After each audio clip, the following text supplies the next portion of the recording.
ससुराल और मायके की दर्द भरी कहानी। ससुराल में वह पहली सुबह मुझे आज भी याद है।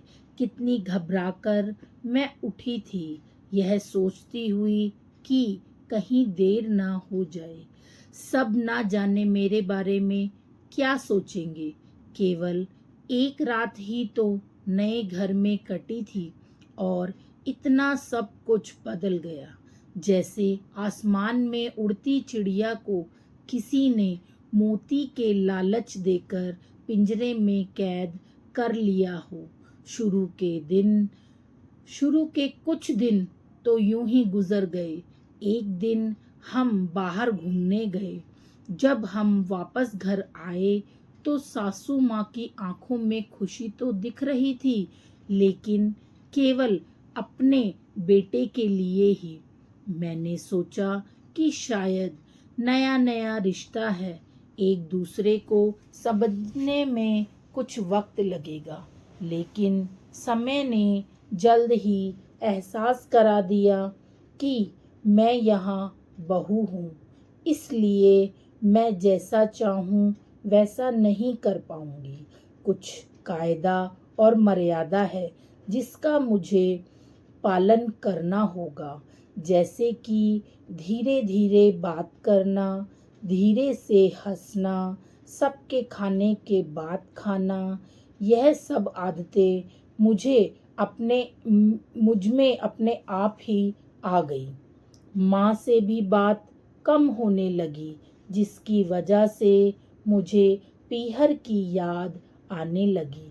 ससुराल में पूछने पर कहा गया कि अभी नहीं, कुछ दिन के बाद जाना। जिस पति ने शादी के समय कहा था कि आपकी बेटी पास में ही तो है, कभी भी आ जाया करेगी, उसके भी सुर बदल गए।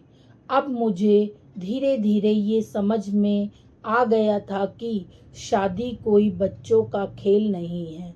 इसमें केवल घर नहीं बदलता, पूरी जिंदगी बदल जाती है। अब मैं कभी भी उठकर अपने पीहर नहीं जा सकती। यहाँ तक कि पीहर वालों को भी मुझसे मिलने के लिए पूछ कर आना पड़ता है। पीहर में जोर जोर से हंसना, कभी भी कहीं भी चले जाना, रसोई में से कुछ भी उठाकर खा लेना, अपनी मर्जी का करना, यह सब यादें बनकर रह गई थी। अब मुझे समझ में आने लगा था कि क्यों विदाई के वक्त सभी लोग मुझे गले लगाकर रो रहे थे।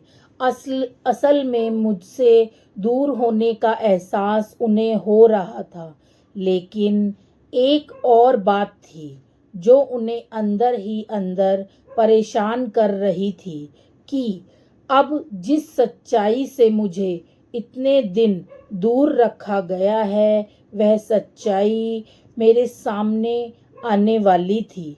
पापा का यह झूठ कि मैं उनकी बेटी नहीं बेटा हूँ, अब और दिन नहीं छुप पाएगा, जो कि उनकी सबसे बड़ी चिंता थी कि अब उनका बेटा, जिसको कभी भी बेटी होने का एहसास नहीं कराया गया था, जीवन के इतने बड़े सच से सामना करने जा रही थी।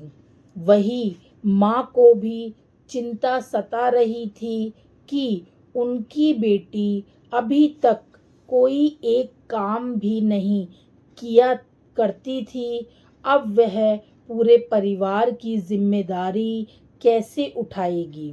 सभी लोग मेरे इस विदाई और पराये होने का दर्द जान रहे थे, सिवाय मेरे। इसलिए वह सभी लोग रो रहे थे।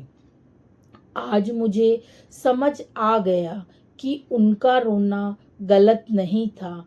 यह हमारे समाज का नियम ही है कि एक बार बेटी डोली में विदा हो जाए तो उस घर से केवल मेहमान ही बनकर रह जाती है।